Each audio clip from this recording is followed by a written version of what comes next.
guys, Andrew here, and in this video I'm going to show you how to change column width and row height in your Google Sheets document. So as you can see here guys, I'm in Google Sheets, and let's start with the first column here. So you have the column width. You can easily go ahead and change if any column that you may have.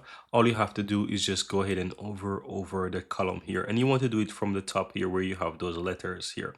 So let's go ahead and take, for example, the amount column. And if I hover over towards the right hand side of this column, you will see that it gives me the control here that I can easily adjust it. So you just want to left click, hover over it and left click and drag it to the direction you wish. So if I want to make it larger, I do it like this. If I want to make it smaller, I do it like this and just make it the way how I want it. Right?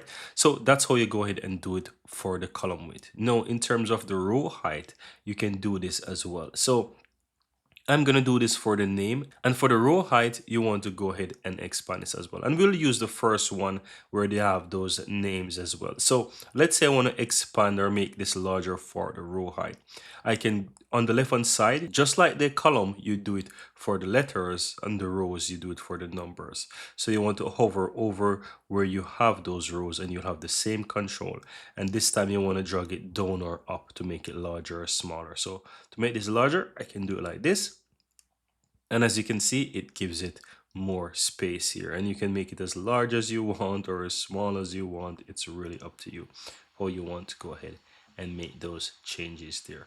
But that's it guys, that's how you go ahead and change the column width and also the row height in your Google Sheets document. Very easy and very simple.